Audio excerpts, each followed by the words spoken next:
The question is, do you agree that Scotland should be an independent country? For me, the principle that we work best when we work together. Well, they didn't. Very serious. The referendum. It seems to me that they're not dealing with the issues. Hello, this is episode 42 of the Scottish Independence podcast, and I'm a little bit hoarse because I've been shouting at the dog.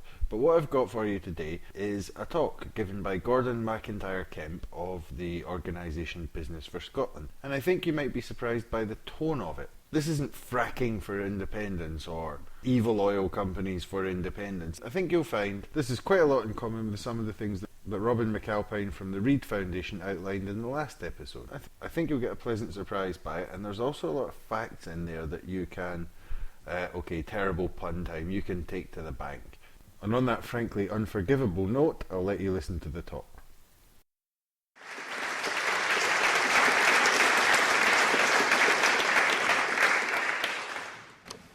Just like Jean, I was a little bit surprised at the old photograph of myself there. That was a pink tie from about 20 years ago.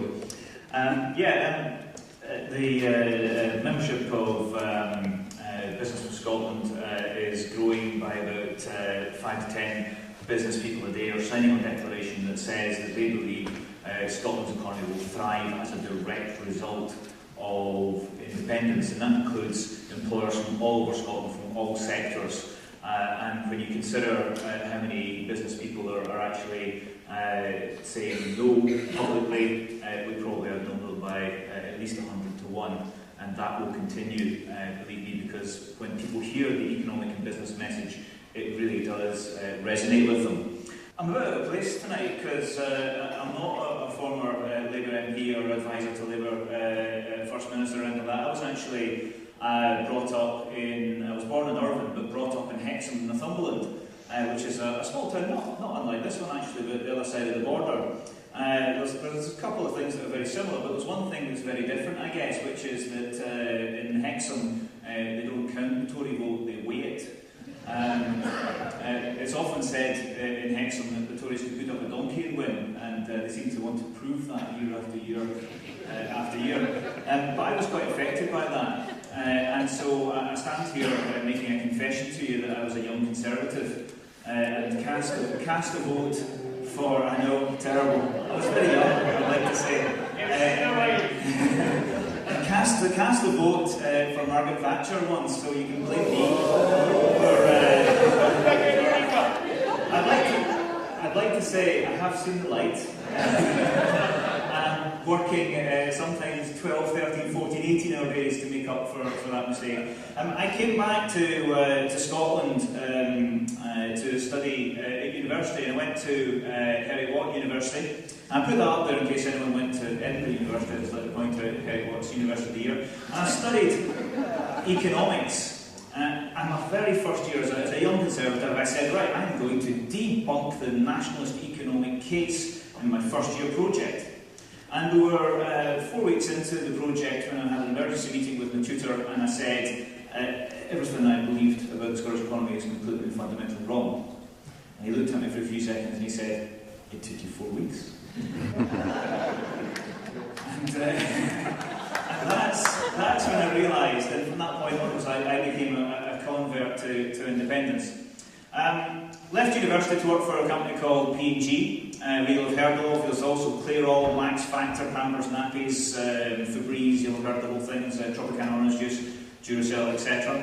And there I specialised in numbers and finding out what's the right price to sell products at, etc. and used my economics degree there. And I went to Northern Foods. You might know as Goodfellas pizzas, Fox's biscuits, all these sort of things.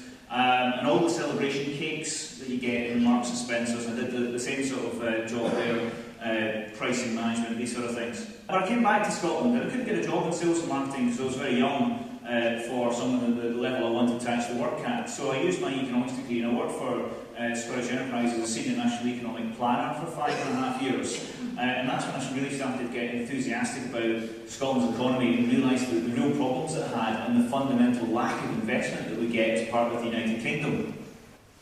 But I left there, as Amanda said, and 10 years ago Amanda and I worked together on quite a few projects, and became a social media person. We didn't call it social media, then we called it online community, and some of us still do, don't we? Yeah.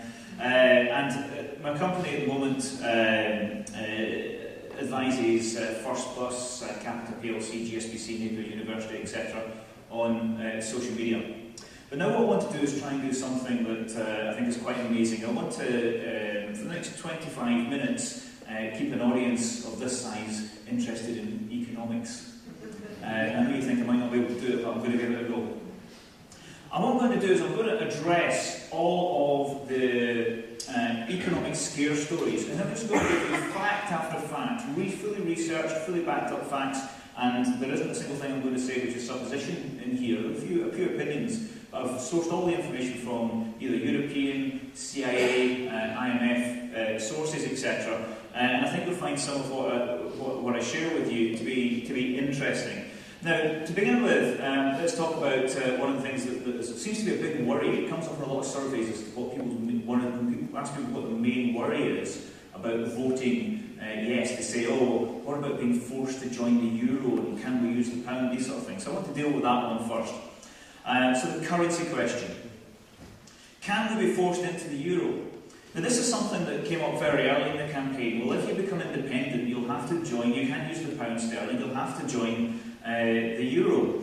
So I looked into it and I thought, well, that's not actually right. And what I found was that if a country decides it wants to join the euro, then you have to have your own currency, and you have to have your own currency join something called the exchange rate mechanism for a period of 2 years. And it's got to track the euro during those 2 years, and at the end of those 2 years you've got to have met all the conditions to join the euro, which also means you shouldn't have certain percentage of debt, etc. Now if we inherit a percentage share of the UK's debt, we don't qualify to join the euro. They would say no, because we'd have too much debt if we inherit the UK's debt. The other thing is we don't actually have our own currency. So the process of being forced into the euro would mean that we, as an independent country, would have to actually have a referendum that would take about 18 months to 2 years to organise. We'd have to vote to launch our own currency. We then have to put our own currency. We'd have to then have another referendum to actually decide to join the euro. We then have to join the euro for 2 years and meet all the criteria. Wait a second, we'd be at least 5 or 6 years away from actually joining the euro. We don't even meet the criteria to do it, and it would cost all of that money to launch a new currency. So basically, we couldn't join the euro even if we wanted to. And that's an absolute fact. So you don't really hear that you'll be forced to use the euro from the politicians anymore. So what they do is they throw it out there, it gets in the press, and then they back off from it and never actually mention it. But the people who have heard that keep using it in arguments again and again, even though it's been backed down by the actual campaign itself. There's a lot of those there. Now, can we use the pound? What's the sort of state of the pound? Well, the pound isn't that strong at the moment. In fact, it's in a really bad place. Deficits are something we hear about a lot, and that is basically the amount of money you spend over and above the taxes you raise in a year is called the deficit.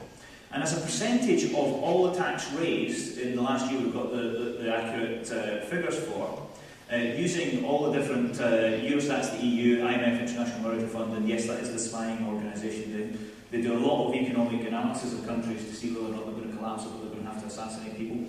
And it's very, very useful stuff. So basically, out of all the countries in the world, the UK, as a percentage of tax raised versus the deficit, of 170, we're 150th. Gosh, that's a strong currency, isn't it? No, it's not. It's hideous. It's really in trouble. However, you get to some really bad news when you realise that in terms of the balance of payments, that actually out of 192 nations in the world, we're 188. And I should actually try and figure out, I know Greece is one of them, I think Sudan's one of them, I'm not sure who the others are that are worse off than us. Basically, England doesn't make anything anymore. We've deindustrialised the whole of Scotland, the whole of the North East, and basically most of England, and moved into services and finance. So what actually happens is that this bubble in the southeast of England brings in all these electronic goods and actually imports, so currency flows out of the country a great deal. And the only thing that actually really holds up the balance of payments and stops the pound sterling from crashing and being absolutely worthless is oil, whisky, Scottish food, etc. Exports. So basically we're one of the worst balance of payments in the entire world. So if we'd actually launched our own pound, and my heart says, hey, if we become an independent independent country, we should launch our own pound. Wouldn't that be a great thing to have a Scottish pound? We could be proud of it. But as an economist, I would say it could actually be a pretty disastrous move for us. And there's a couple of reasons for it. Even the government's own reports going back 30, 40 years have said if Scotland, as an independent country, had its own currency, it would be a very hard currency, and that's like Switzerland, it would be very high in value. And, it would be great because we could go on holiday and it would be really cheap. Yeah, we go to Europe, it would cost next to nothing because our currency was so hard. And then there'd be a slight problem that nobody could buy our whisky, nobody could buy our food, nobody could buy our oil, nobody could buy our power. So it would be too strong. And that would be a real problem. All of our manufactured goods that we do send south of the border, they wouldn't be able to afford them anymore. And that is the reason that we cannot launch our own currency. Because if you take whisky, food, oil and energy exports out of, although oil's traded in dollars, but if you take all of our energy exports out, and gas as well, then we actually risk sinking the pound. Because that would take another £40,000 million out of the trade deficit. So here's the problem. If we do that, then the pound is in real danger of sinking. If the pound sinks, the English economy, for what it is, would sink with it. They're our biggest trading partner, they're our closest friends in the world, they're our neighbours, my entire family lives there. I think there's many, many reasons that we should not go for something that might be workable for us. We should go for the optimal solution for all of us. But that also explains why, at the point that we actually become independent, the very first conversation will go something like this. Can we keep the pound if you don't mind and come up with all these agreements with the Bank of England that we talked about? Yeah, absolutely fine. Can we start it now? That's as quick as that negotiation is going to be, because the Treasury and the experts know full well that they need our exports.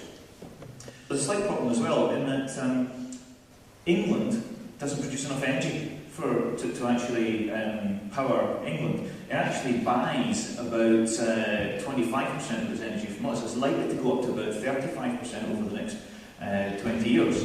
So as a direct result, if there's any border controls, if there's any tariffs on that, then those of you that are old enough might remember the 1970s sitting huddled around candles. That's going to happen in the cities if they don't buy our energy. You say, oh, yeah, but they can buy from France and all this. So, yeah, they can buy from France, but that would be a trade outside the sterling zone that would sink the pound sterling. It all starts to get pretty simple when you really understand how it works.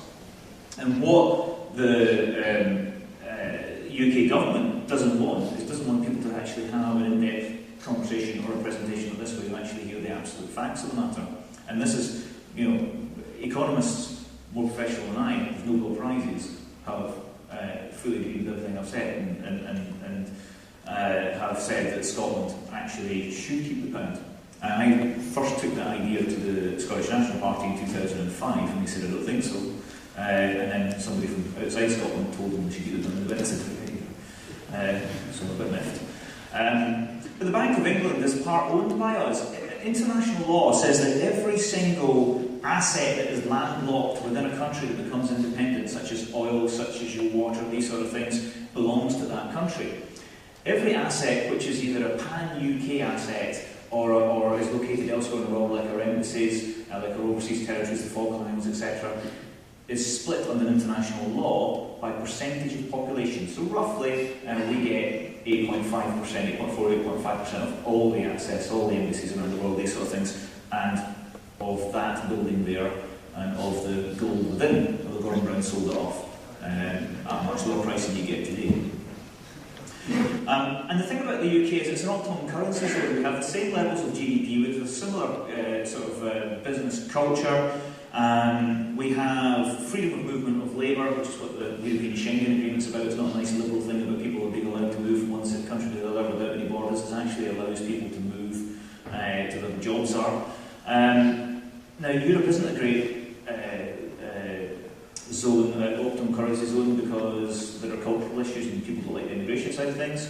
The United States isn't an optimum currency zone because there's a massive GDP difference per head between Iowa and California, for instance, but because people can move freely between the rich and poor areas at work. So the UK is an optimum currency zone, so it makes sense to keep the pound.